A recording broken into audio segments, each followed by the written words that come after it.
Hello everyone. आज का हमारा टॉपिक रहने वाला है judicial control over administration. So let's start the topic. अब तक हम अकाउंटेबिलिटी एंड कंट्रोल समझ चुके हैं, लेजिस्लेटिव कंट्रोल ओवर एडमिनिस्ट्रेशन समझ चुके हैं, एग्जीक्यूटिव कंट्रोल को डिस्कस कर चुके हैं और आज हम लर्न करेंगे जुडिशियल कंट्रोल के बारे में। So if you want to learn about legislative and executive control, आप उन वीडियोस को चेक कर सकते हैं, लिंक नीचे डिस्क्रिप्शन बॉक्स में है। तो सवाल उठता है कि जुडिशियल कंट्रोल ओवर एडमिनिस्ट्रेशन होता क्या है? It is the control that is exercised by the courts over the administrative acts, which means कि एडमिनिस्ट्रेशन द्वारा जो एक्शंस लिए जाते हैं उन पर कोर्ट्स कैसे कंट्रोल एक्सरसाइज करती हैं। जुडिशियल कंट्रोल के थ्रू कोर्ट्स ये मेक श्योर करती हैं कि जो एडमिनिस्ट्रेटिव एक्ट्स हैं वो कॉन्स्टिट्यूशन की स्पिरिट में हो और with in the limits of law हो। एक देश का जो लॉ है उसके दायरे में होने चाहिए ये एक्ट्स। साथ ही साथ इसमें क्या आता है? Rights of the citizens to challenge the wrongful acts of the administrators. अगर एडमिनिस्ट्रेटर्स कोई गलत कार्य करते हैं तो सिटीजन्स का राइट बनता है कि वो उन्हें कोर्ट में चैलेंज कर सकें, एडमिनिस्ट्रेटर्स को स्यू कर सकें। और ये जो कॉन्सेप्ट है जुडिशियल कंट्रोल का, ये रूल ऑफ लॉ के कॉन्सेप्ट पर आधारित है जो कि A.V. डाइसी द्वारा दिया गया है, जो कि एक ब्रिटिश लॉयर थे। और ये कॉन्सेप्ट इन्होंने किस बुक में दिया था? In introduction to the study of the law of the constitution. तो रूल ऑफ लॉ 3 इंपॉर्टेंट बातों पर आधारित है। सबसे पहला, absence of arbitrary power. It means कि लॉ सुप्रीम है और एक पर्सन को पनिश तभी किया जा सकता है अगर उसने लॉ का ब्रीच या उल्लंघन किया हो। Second is equality before law. It means कि लॉ के सामने सभी इक्वल हैं, किसी प्रकार का कोई डिस्क्रिमिनेशन नहीं है, चाहे एक सिविल सर्वेंट हो चाहे एक नॉर्मल ऑफिस वर्कर, लॉ के सामने सब इक्वल हैं। सबके लिए एक ही लॉ है और उसको एडमिनिस्टर भी ऑर्डिनरी लॉ कोर्ट्स में किया जाना चाहिए।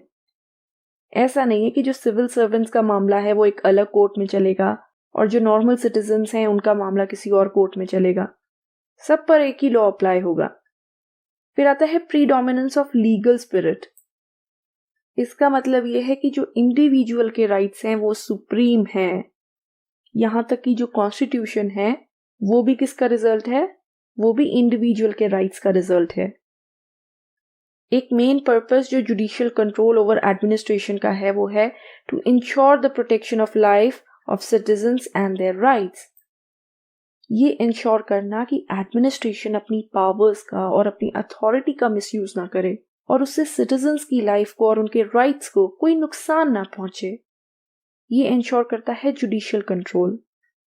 सो जुडिशियल कंट्रोल में क्या क्या आता है? गवर्नमेंट ऑफिशियल्स के जो एक्ट्स हैं उनकी लीगैलिटी को डिटरमाइन करना। क्या गवर्नमेंट ऑफिशियल्स के जो एक्ट्स हैं वो लीगल हैं, वैधानिक हैं? ये जुडिशियल कंट्रोल के थ्रू निर्धारित किया जाता है। और एक एक्ट को अल्ट्रा वायरस डिक्लेयर करना अगर वो अथॉरिटी को अब्यूज करता हो, उसमें एरर ऑफ प्रोसीजर हो, जुरिस्डिक्शन की एक्सेस हो, एरर ऑफ लॉ हो। ये सब क्या है, आइए इन्हें और डिटेल में जानते हैं। तो किन किन ग्राउंड्स पर judicial control over administration exercise किया जा सकता है? सबसे पहला है लैक ऑफ जुरिस्डिक्शन। हर ऑफिशियल को अपनी अथॉरिटी के विद इन कार्य करना चाहिए। अगर वो अपनी अथॉरिटी के विद इन एक्ट नहीं करता है तो वहां पर जुडिशियल कंट्रोल को एक्सरसाइज किया जा सकता है। Second is the error of law. ये तब होता है अगर एक पब्लिक सर्वेंट लॉ को मिस इंटरप्रेट कर ले, लॉ को समझने में कोई गलती कर दे।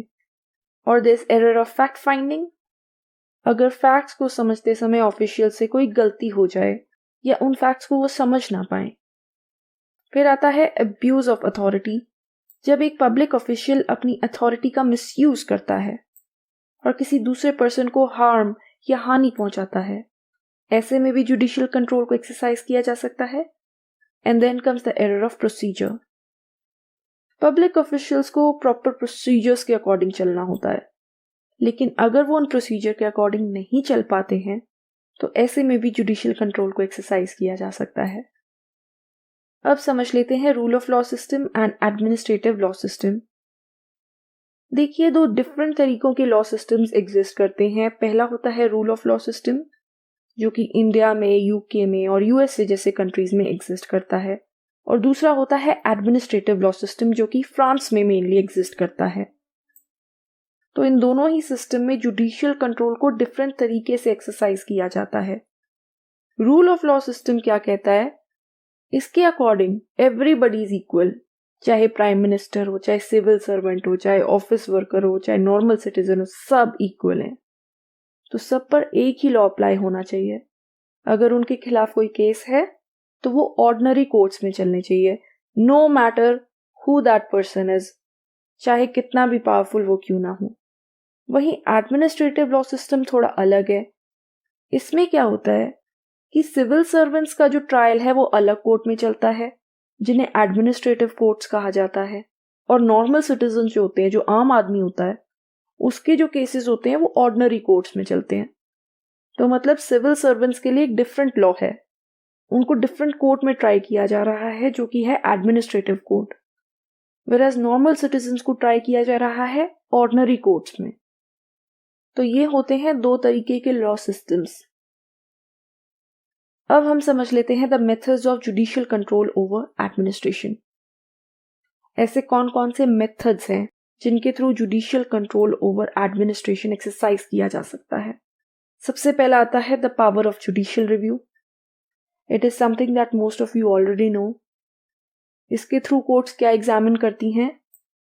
The legality and constitutionality of administrative acts, कि क्या जो एडमिनिस्ट्रेटिव एक्ट्स हैं वो लीगल हैं, वैधानिक हैं, क्या वो कॉन्स्टिट्यूशन की स्पिरिट में हैं। और जुडिशियल रिव्यू उन्हीं कंट्रीज में एग्जिस्ट करता है जहां पर कॉन्स्टिट्यूशन को supreme law of the land माना जाता है, जैसे कि यूएसए एंड इंडिया। लेकिन कोर्ट इंटरवीन तभी कर सकता है ऐसे केसेस में जब सिटीजन्स कंप्लेन फाइल करें, अपने आप से वो कुछ नहीं कर सकता। तो जुडिशियल रिव्यू के थ्रू कोर्ट्स क्या करते हैं? एडमिनिस्ट्रेटिव एक्ट्स की लीगैलिटी को और कॉन्स्टिट्यूशनैलिटी को एग्जामिन करते हैं, और ये फाइंड आउट करते हैं कि एडमिनिस्ट्रेशन द्वारा जो एक्शन लिया गया है, क्या वो कॉन्स्टिट्यूशन की स्पिरिट में है और क्या वो वैलिड है या नहीं है। अगर वो कॉन्स्टिट्यूशन की स्पिरिट में नहीं है तो वो वैलिड नहीं है। यही होता है the doctrine of ultra vires. Examine करने पर अगर ये पता चलता है कि जो एक्ट है वो कॉन्स्टिट्यूशन को वायलेट करता है, कॉन्स्टिट्यूशन की स्पिरिट में नहीं है, तो उसको इल्लीगल डिक्लेयर किया जाता है, अनकॉन्स्टिट्यूशनल डिक्लेयर किया जाता है, कोर्ट द्वारा इनवैलिड डिक्लेयर किया जाता है। Why? Because constitution is supreme. तो ये एक तरीका है एडमिनिस्ट्रेशन पर कंट्रोल एस्टैब्लिश करने का जुडिशरी द्वारा। और इंडिया में क्या है कि जुडिशियल रिव्यू में सिर्फ एडमिनिस्ट्रेटिव एक्शंस का एग्जामिनेशन ही नहीं आता है, बल्कि इसमें लेजिस्लेटिव एनैक्टमेंट्स भी इंक्लूडेड होते हैं। जजेस जो है वो गवर्नमेंट एक्शंस को भी रिव्यू कर सकते हैं, जैसे कि वो एक्शंस इन्वेस्टिगेशन से रिलेटेड हो सकते हैं, टैक्सेस से रिलेटेड हो सकते हैं, या परमिट से रिलेटेड हो सकते हैं। और अगर उन्हें लगता है कि ऐसा एक्शन कॉन्स्टिट्यूशन की स्पिरिट में नहीं है, लीगल नहीं है, तो उन एक्शंस को कैंसिल कर दिया जाता है, और गवर्नमेंट वर्कर्स को कोर्ट के डिसीजन को फॉलो करना होता है। फिर उसके बाद आता है अपील्स, जिसमें जो पर्सन अफेक्टेड है, जो व्यक्ति पीड़ित है, वो कोर्ट में अपील कर सकता है। हालांकि ये तभी पॉसिबल है जब लॉ ये प्रोवाइड करता हो कि एडमिनिस्ट्रेटिव एक्ट के अगेंस्ट एक सिटीजन कोर्ट में अपील कर सकता है। अगर ये प्रोविजन होगा वो तभी कोर्ट में अपील कर पाएगा। इसके अलावा वो हायर कोर्ट में भी अपील कर सकता है अगर वो ओरिजिनल कोर्ट की डिसीजन से सैटिस्फाइड नहीं है तो। सो लेट्स से अगर वो सेशन कोर्ट के डिसीजन से सैटिस्फाइड नहीं है तो वो हाई कोर्ट में भी अपील कर सकता है अगेंस्ट दैट एडमिनिस्ट्रेटिव एक्ट। फिर आता है सूट्स अगेंस्ट गवर्नमेंट। अगर एडमिनिस्ट्रेटर्स कुछ गलत करते हैं तो क्या गवर्नमेंट्स को सू किया जा सकता है? ये डिफर करता है फ्रॉम कंट्रीज टू कंट्रीज। तो सबसे पहले बात कर लेते हैं उन कंट्रीज की जहां पर system of rule of law है, which includes India, USA and UK. तो ऐसे देश जहां पर रूल ऑफ लॉ सिस्टम है, वहां पर होता है एक डॉक्ट्राइन ऑफ स्टेट इम्यूनिटी। अब ये क्या है? रूल ऑफ लॉ मानता है कि सब इक्वल हैं, जैसा मैंने पहले भी बताया। डजंट मैटर कि कोई सिविल सर्वेंट हो या कोई आम नागरिक। सो इन दैट केस, अगर कोई सिविल सर्वेंट कोई गलत कार्य करता है, कोई एडमिनिस्ट्रेटर अपनी पावर का दुरुपयोग करता है, मिसयूज करता है, तो उस बिहाफ पर स्टेट को स्यू नहीं किया जा सकता है, स्टेट के खिलाफ मुकदमा नहीं चलाया जा सकता है। ये होती है डॉक्ट्राइन ऑफ स्टेट इम्यूनिटी, कि एक सिटीजन स्टेट को स्यू नहीं कर सकता है अगर उस स्टेट के एडमिनिस्ट्रेटर ने बेशक कोई रॉन्ग एक्शन लिया हो तब भी। लेकिन with the passage of time इसमें कुछ चेंजेस आए, और इंडिया के पर्सपेक्टिव में अगर हम बात करें तो स्टेट को सू किया जा सकता है कॉन्ट्रैक्ट्स के केसेस में भी, और इन सम केसेस ऑफ टॉर्ट्स। अब ये कॉन्ट्रैक्ट्स और टॉर्ट्स क्या होते हैं? कॉन्ट्रैक्ट्स में तो सरकार कॉन्ट्रैक्ट साइन करती है किसी प्राइवेट एंटिटी के साथ या किसी भी ऑर्गेनाइजेशन के साथ, और वो किसी भी पर्पस के लिए हो सकता है। वो डेवलपमेंट पर्पस के लिए हो सकता है, जैसे कोई ब्रिज बनाने के लिए, सड़क बनाने के लिए। तो ऐसे केस में स्टेट को सू किया जा सकता है। और फिर आते हैं some cases of torts. Torts क्या होता है? टॉर्ट्स में आते हैं ऐसे इश्यूज जहां पर एक एडमिनिस्ट्रेटर या पब्लिक ऑफिशियल एक सिटीजन को हार्म पहुंचाता है, नुकसान पहुंचाता है। वो इंजरी की फॉर्म में भी हो सकता है या उसको डिफेम करने के फॉर्म में भी हो सकता है कि उसका नाम खराब किया जाए। मतलब किसी ना किसी तरीके से सिटीजन को नुकसान पहुंचाया जाता है। ये सब आता है टॉर्ट्स में। तो टॉर्ट्स के कुछ केसेस में भी स्टेट को स्यू किया जा सकता है, लेकिन वो केसेस क्या हैं? जब एक एडमिनिस्ट्रेटर सॉवरन फंक्शंस परफॉर्म करते समय, यानी कि ऐसे फंक्शंस जिसको करने की उसके पास आजादी है, ऐसे फंक्शंस करते समय अगर उसने किसी सिटीजन को हार्म पहुंचाया था, नुकसान पहुंचाया था, तब उसको स्यू नहीं किया जा सकता है। लेकिन अगर वो ऐसे फंक्शंस परफॉर्म कर रहा था जो कि नॉन सॉवरन है, जिन फंक्शंस को परफॉर्म करने की उसके पास इंडिपेंडेंस नहीं है, और उस समय उसने सिटीजन को नुकसान पहुंचाया, हार्म पहुंचाया, तो उसको स्यू किया जा सकता है। तो टॉर्ट्स के कुछ केसेस में स्टेट को स्यू किया जा सकता है on the behalf of administrator के बिहाफ पर। तो ब्रिटेन की अगर हम बात करें, ट्रेडिशनली वहां पर स्टेट्स को किसी भी प्रकार से स्यू नहीं किया जा सकता था, पर अब किया जा सकता है कुछ केसेस में। और ये पोजीशन कब से इंप्रूव हुई है? ये इंप्रूव हुई है after the crown proceedings act of 1947। India के पर्सपेक्टिव में हम बात करें तो आर्टिकल 300 ऑफ द कॉन्स्टिट्यूशन ये बात करता है स्टेट्स की स्यूएबिलिटी की, विच एक्सेप्ट्स दैट स्टेट को स्यू कर सकते हैं। यूएसए के पर्सपेक्टिव में भी हम टॉर्ट्स के केसेस में स्टेट्स को सू नहीं कर सकते हैं। However there are few exceptions. तो बहुत ही लिमिटेड केसेस में स्टेट्स को सू किया जाता है अगर एडमिनिस्ट्रेटर ने या पब्लिक ऑफिशियल ने कुछ गलत किया हो तो। और यहाँ पर इसका मतलब ये भी है कि अगर एक एडमिनिस्ट्रेटर एक सिटीजन को नुकसान पहुंचाता है, जो कि एक टॉर्ट्स का केस है, तो इसके लिए हम स्टेट को सू नहीं कर सकते हैं इन यूएस। फिर आता है वो कंट्री जहां पर एडमिनिस्ट्रेटिव लॉ है, जो कि है फ्रांस। फ्रांस में क्या होता है? क्या स्टेट को सू किया जा सकता है? बिल्कुल किया जा सकता है, यस। और कहां सू किया जा सकता है? एडमिनिस्ट्रेटिव कोर्ट्स में। और इस सिस्टम को क्या कहा जाता है? इसको कहा जाता है ड्रॉइट एडमिनिस्ट्रेटिव। ये भी आपको पता होना चाहिए। तो सिविल सर्वेंट अगर कुछ गलत करता है तो सिटीजन जो है वो एडमिनिस्ट्रेटिव कोर्ट में जा सकता है, जो कि एक सेपरेट कोर्ट है, वो ऑर्डिनरी कोर्ट नहीं है, और स्टेट को वहां पे सू कर सकता है। और स्टेट को जो है वो प्रॉपर डैमेज भी देना पड़ेगा, डैमेज कंट्रोल करना पड़ेगा, कॉम्पनसेशन प्रॉपर देनी पड़ेगी सिटीजन को, और जो अफेक्टेड इंडिविजुअल है, जो सिटीजन अफेक्ट हुआ है, उसको एक फेयर ट्रीटमेंट मिलना चाहिए। तो ये सब इंश्योर किया जाता है एडमिनिस्ट्रेटिव लॉ सिस्टम में।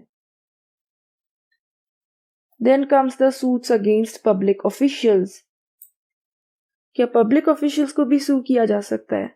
बिल्कुल किया जा सकता है। इंडिया के पर्सपेक्टिव में अगर हम बात करें तो पब्लिक ऑफिशियल्स के अगेंस्ट सिविल प्रोसीडिंग्स चलाई जा सकती हैं उनको 2 महीने का नोटिस देने के बाद। फिर आता है आर्टिकल 299 ऑफ द कॉन्स्टिट्यूशन। ये कहता है कि कॉन्ट्रैक्ट्स के केसेस में हम प्रेसिडेंट को या गवर्नर को तो सू नहीं कर सकते हैं, ठीक है, लेकिन बाकी गवर्नमेंट ऑफिशियल्स को सू कर सकते हैं।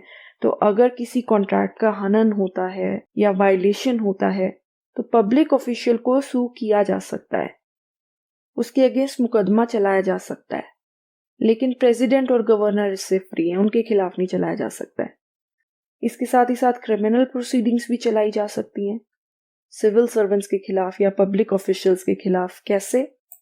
With permission from the government. सरकार की पहले इसके लिए परमिशन लेनी पड़ती है। फिर पब्लिक ऑफिशियल्स के खिलाफ क्रिमिनल प्रोसीडिंग्स भी चलाई जा सकती हैं। अगर अपनी ऑफिशियल पोजीशन पर बने रहते समय एक पब्लिक ऑफिशियल कोई क्राइम करता है तो गवर्नमेंट की परमिशन से उसके अगेंस्ट क्रिमिनल प्रोसीडिंग्स चलाई जा सकती हैं। फिर आती हैं एक्स्ट्रा ऑर्डिनरी रेमेडीज।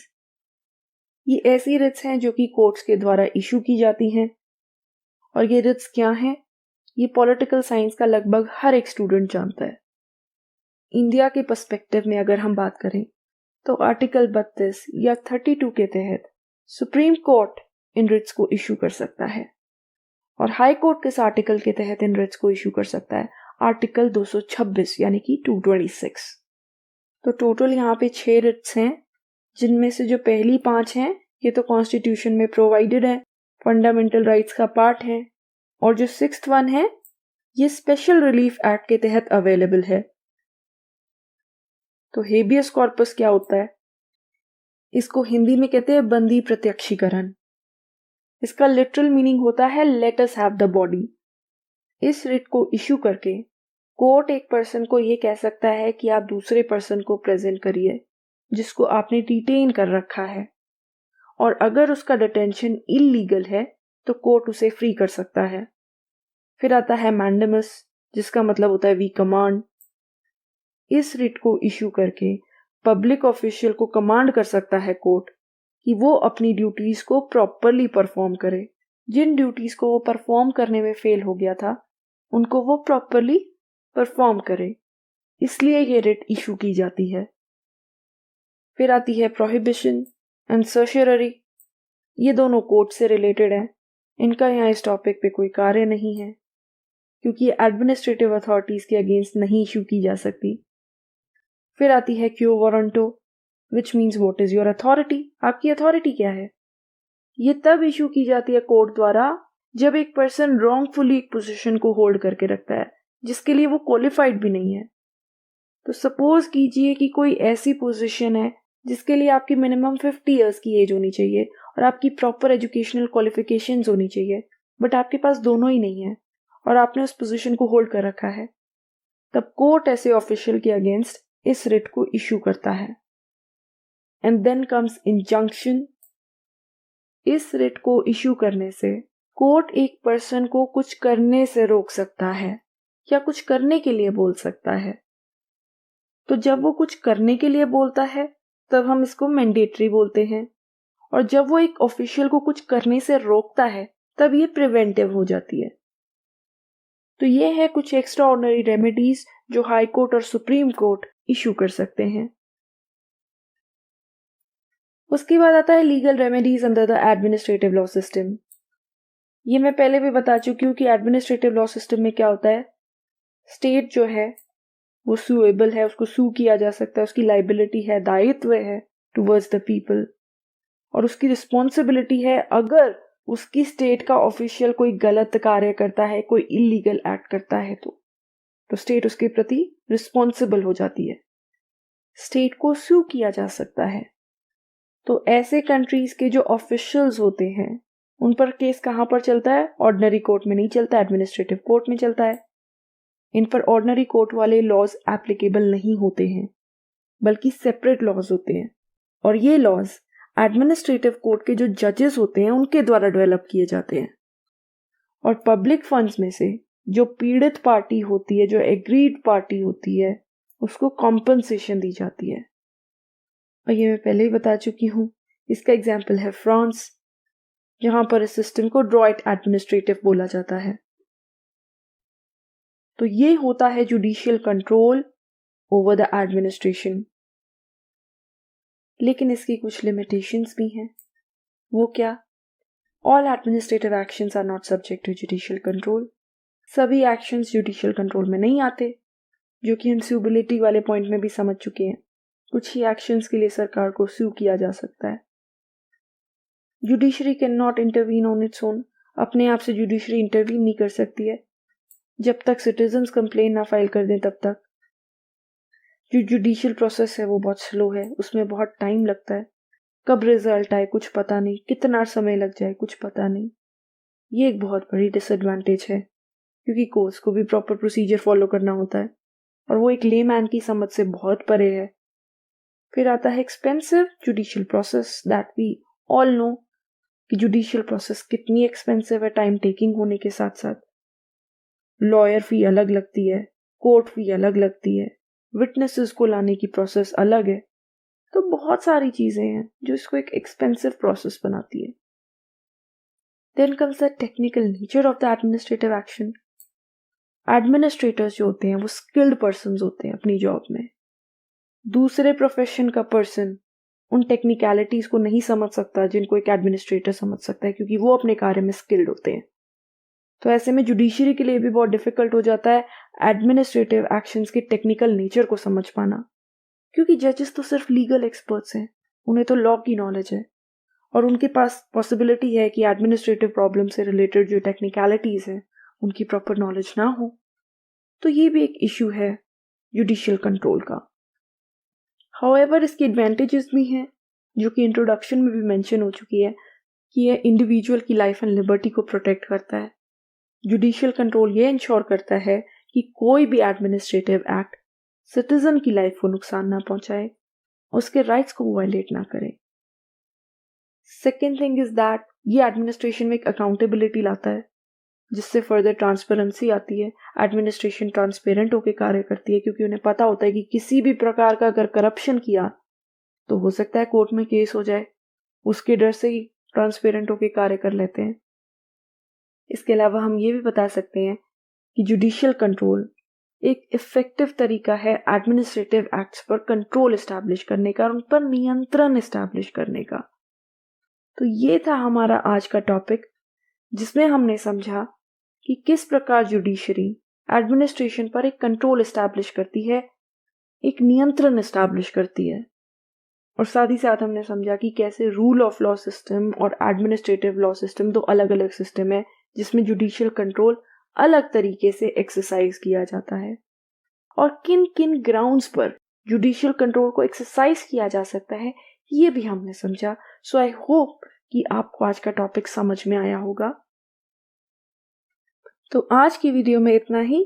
अगर आपको मेरी वीडियो पसंद आई हो तो प्लीज़ इसे लाइक कीजिएगा, अपने दोस्तों और फैमिली रिलेटिव से शेयर कीजिएगा और मेरे चैनल को सब्सक्राइब कीजिएगा। Thank you so much. आपका दिन शुभ हो।